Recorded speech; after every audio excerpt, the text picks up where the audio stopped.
3 মাস পরে আজকে হুজুর ছুটি পাইছে আর সেই দিন আপনি মরছেন। হুজুর ব্যাগ রেডি হচ্ছে বাড়ি যাবে, এর মধ্যে আপনার ছেলে এসে হুজুর জানাজাটা পড়াই দিয়ে যান। হুজুর রাগে রেগে ফত ফত করতেছে, শয়তান পাইছে তাকে জ্বালাইছে, মরিও জ্বালালো। আবার ছুটির দিন বসে মরতি আর দিন পালো না, ব্যাগটা চালিয়ে ফেলাইতে বিনিয়োজতি বসে রয়েছে। এর মধ্যে জানাজা দাঁড়ায় গেছে কাতার দিয়ে, হুজুর ইমাম দাঁড়াইছে, ব্যাগ বগ নিয়েই গেছে, গাড়ি আসবে উঠে যাবে বরিশাল রোডে। আল্লাহ, এর মধ্যে ট্রাকে হরেন দিয়েছে, হুজুর মনে হচ্ছে গাড়ি চলে আসছে, তকবির 3 দিয়ে সালাম ফিরে দিয়েছে। সবাইকে হুজুর তকবির 3 হয়েছে, তোর আর একটা দিয়ে না, আমার গাড়ি ছাড়িয়ে দিল। পরের বাপের জানাজা তকবির 2 কম হলেও কিছু আসে যায় না। নিজের বাপের জানাজা আমার মাদ্রাসা শাইখুল হযরত আব্দুল মুমিন খান সাহেব, উনি এই গত বছর না এই বছর শুরুতে রমজানের পরে উমরায় যাবে, একেবারে বিমানে 1 পা উঠে গেছে, আর 1 পা সিঁড়ির পর রয়েছে। এই সময় বাড়িতে ফোন গেছে, আব্বা বাসে কিনা বলা যায় না, ওইতে পাও ফিরে নিয়েছে, টিকিট ক্যান্সেল, ভিসা ক্যান্সেল, সব বাদ দিয়ে চলে গেছে। নিজের বাপ, এজন্য বিমান টিকিট ফেল, আর পরের বাপ তকবীর একটা কম বাস ছাড়িয়ে দিয়েছে, তোরা দিয়ে না। আল্লাহ পাক বলেন, ওয়া তাআবানু আলাল বিররি ওয়াত তাকওয়া ওয়া লা তাআবানু আলাল ইসমি ওয়াল উদওয়ান। আপনারা মাদ্রাসায় দেন, ছেলে পেলেদেরকে মাদ্রাসায় দেন, ঠকবেন। আরে মিয়া, জিনারের বুড়িও তো চাকরি হচ্ছে না। কেউ বলেন তো যে জেনারেল সার্টিফিকেট এইগুলো অর্জন করতে পারলে চাকরি হবেই হবে, সরকারি চাকরি হবে, দিতে পারবেন গ্যারান্টি? হাজার হাজার লক্ষ লক্ষ ছেলে বস্তা ভরে সার্টিফিকেট নিয়ে ফিটি বান দিয়া ওই খেজুর গাছ কাটা গাছিকে ঠুঙ্গি যেমন পিছনে বাঁধে, ওইরকম ব্যাগ হয়েছে পিছনে ঝুলানো ব্যাগ, এই ঠুঙ্গি বইরে সার্টিফিকেট নিয়ে এ জায়গা দাঁড়ায় ও জায়গা দাঁড়ায় মুখুসরি ঘুরি বেড়েছে, কেউ নয় না, কোন জায়গায় সিল খায় না। টাকা ছাড়া খেলা নাই, টাকা ছাড়া কোথাও খেলা নাই। জেনারেল সার্টিফিকেট অর্জন করিও চাকরি হয় না, এ হরিও চাকরি হয় না। বাকি অপরে দুনিয়ায় কিছুদিন সুখে থাকা যায়, আর এ পড়লে দুনিয়া আখেরাত সব জায়গায় সুখে থাকা যায়, সব জায়গায় সম্মানে থাকা যায়। আপনি একজন বড় হাফেজের আব্বা হন, এই যে হাফেজ তাকরিমের বাপের সাথে বাংলাদেশের বড়রা অধিকাংশ যে সাক্ষাৎ করছে, আপনি এমন সন্তান জন্ম দিয়েছেন। মুয়াজের বাপমার সাথে সাক্ষাতে আসে, ও দোস্ত আপনার ছেলে যত বড় রেজাল্ট করে আসুক, কয়জন হয়েছে আপনার সাথে মুসাফা করতে? কয়জন হয়েছে? বিশ্ব রেকর্ড করা ক্রিকেটার, তাকে বাড়ি কয়জন যায়? ওই যায় যা তো পাঙ্কু ফুঙ্কুরা কিছু যায়, জাতের মানুষ একটাও যায় না, ঠিক কিনা? আপনি একজন হক্কারি আলেমের আব্বা হবেন, আপনার ছেলে ওয়াজ করতে যাবে, আপনি পাশে বসবেন, মিষ্টিতে নামার আগে বলবে আমার আব্বাজি আমার সাথে আসছে, দেখবেন আপনার ছেলের সাথে আপনি মুসাফা ঠেলায় আপনার হাত খুলে যাবে, পাগল হয়ে যাবেন। এই সম্মান দুনিয়াও আখেরাতে। নবী পাক বলেন, উলবিসা ওয়ালিদাহু তাজা ইয়াউমাল কিয়ামা, হাফেজে কুরআনের আব্বা মার মাথায় নূরের পাগড়ি আল্লাহ তাআলা ফেরেশতার মাধ্যমে পরাই দিবেন। কোন সুবহানাল্লাহ। মতির মেম্বারে বসাবেন। আরে বাবা, দুনিয়ায় বুঝতে পারতেছি না, দুনিয়ায় বুঝতে পারতেছি। আমি নিজে কোরআন পড়ে জিতছি, ঠগি নেই। কারণ যে কথা আমি আগেই বলছি, গোপালগঞ্জের কোন অফিসাররা অত চেনে না আমারে যত চেনে। তাহলে কোরআন না পড়লে তো আমি এই পরিচিতি পাইতাম না, এই ভালোবাসা পাইতাম না। বিশ্বের যে কোনো এয়ারপোর্টে নামলে ও দেশে অবশ্যই বাঙালি কিছু না কিছু যাই চাকরি বাকরি, আমার চা পান কিনে খাওয়া লাগে না, সব ফিরিয়ে গেছে। পাইয়ে তারা মহব্বত করতে তাহলে তাকে চেনে সবাই। কাজে আমি ঠগি নেই বিদায় আমার ছেলে মেয়ের আমি ঠকতে দেবো না, নিয়ত করছি। 5টা হাফেজ হয়ে গেছে আলহামদুলিল্লাহ, 4 ছেলে 1 মেয়ে হাফেজ হয়ে গেছে আলহামদুলিল্লাহ, কিতাব পড়ছে, সে মৌলানা হবে। শুধু একটা মেয়ে, ছোট মেয়েটা বাকি আছে, সেও হাফেজ হয়ে যাবে ইনশাআল্লাহ, আল্লাহ যদি কবুল করে। আপনি একটা হাফেজের আব্বা হওয়ার চেষ্টা করেন। সর্বোপরি কথা হলো, আমি যদি এখন মারা যাই, আমার জানাজার ইমামতি করবে আমার ছেলে হাফেজ মৌলানা। আপনার জানাজার ইমামতি কে করবে? মসজিদের ইমাম সাহেব, বাড়াইটি হুজুর।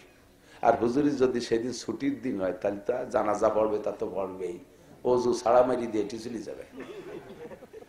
আল্লাহ, হুজুর 3 মাস পরে আজকে হুজুর ছুটি পাইছে, আর সেই দিন আপনি মরছেন।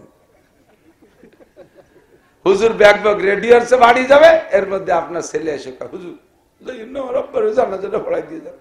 হুজুর রাগে রেগে ফত ফত করতেছে, শয়তান পাইছে তাকে জ্বালাইছে, মরিও জ্বালালো।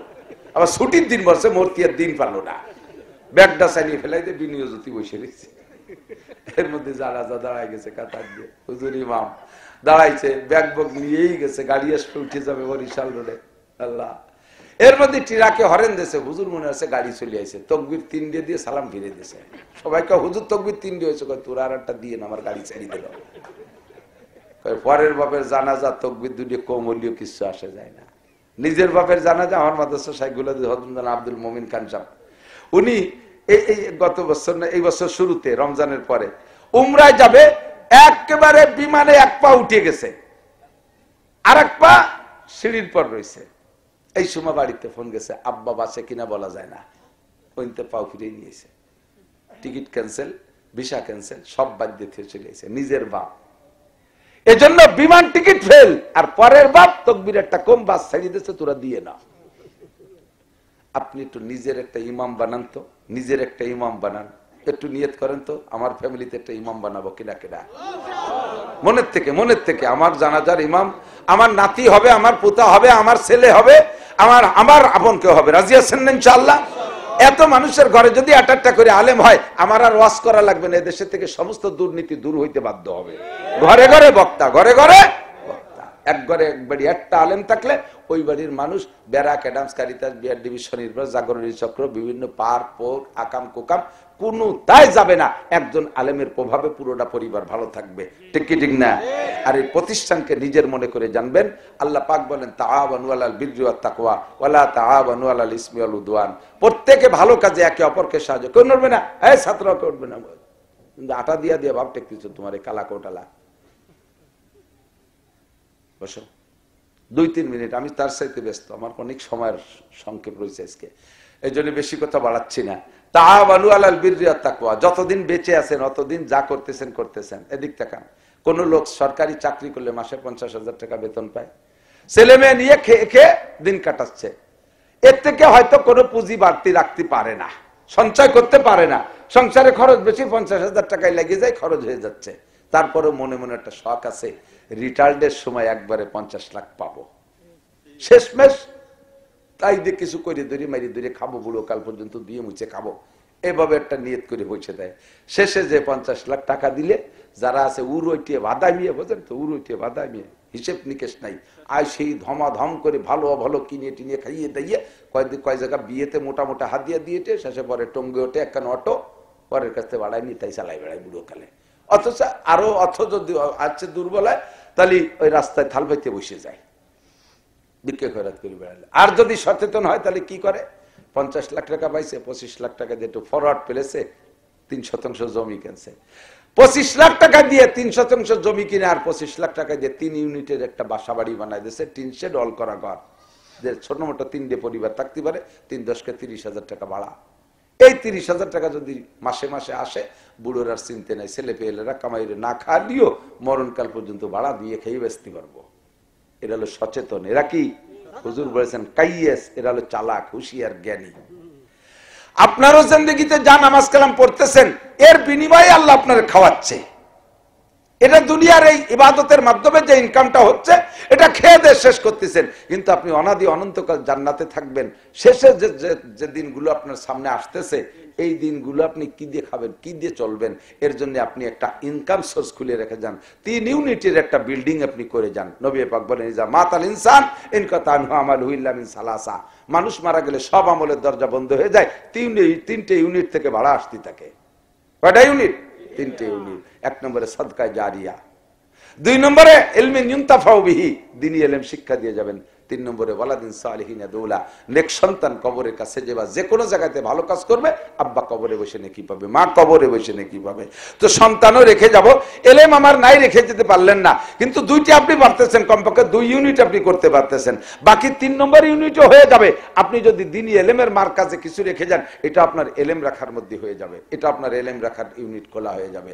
1 নম্বরে সদকা জারিয়া। কাজী মরণ কাল পর্যন্ত যতদিন বেঁচে থাকি, আমি একটা সিদ্ধান্ত নেই, নবী পাক বলেন মান তাশাব্বাহা বিকওমিন ফাহুয়া মিনহুম, যার সাথে যার মিল হবে তার সাথে তার হাসর হবে। 100% আমি কোরআন শরীফ ধরে চ্যালেঞ্জ করে বলতে পারি, নবী পাক বলেছেন যেহেতু বদরি সৈনিকরা সবাই জান্নাতি, কোন সুবহানাল্লাহ, বদরি সৈনিকরা সব জান্নাতি। আর এই বদরি সৈনিক ছিলেন 313 জন। 313 জনের সাথে আমরা আঞ্চলিকভাবে একটা 313 জনের কমিটি গঠন করি, ওই 313 সংখ্যার সাথে এই 313 মিশবে, আল্লাহ তাআলা ওই 313 সাথে এই 313কে জান্নাতি করে দেবে। জীবনে হাজার হাজার লাখ লাখ টাকা কামাই করেছেন, একজন মানুষও অডিট করলে অডিটে জবাব দিতে পারবেন না যে কত টাকা কামাই করছেন, পারবেন কেউ কইতে? আমার তো পারার কায়দা নাই, আমার কোনো মতে পারার কায়দা নেই। কত টাকা কামাই করছি, আর যা কামাই করছি সব টাকা নাই, এও 100 ভাগ সত্য কথা, খরচ হয়ে গেছে। জায়গা জমি কিনছি টিনছি, এটা ওটা যেভাবে খরচ হয়ে গেছে। কত টাকা কামাই করছি, কত টাকা খরচ করছি, কের হিসেব নাই। সামনে যে টাকা কামাই করব তাও জানি না কত, আর তা খরচ যে হবে এর মধ্যে কোনো সন্দেহ নাই, রাখতে পারবো না, এটাও শিওর। ঠিক কি ঠিক না? আল্লাহ কয় ওমা তুকাদ্দিমু লিআনফুসিকুম মিন খায়রিন তাজিদুহু ইনদাল্লাহ। মানুষটা দিস খেয়ে দিয়ে চলে যায়, আর কিছুদিন পর আমানত রাখলে তা অস্বীকার করে, ব্যাংকে জমা দাও, ব্যাংক ধরে হারায় যায়। আমারে কয়টা টাকা দেয়,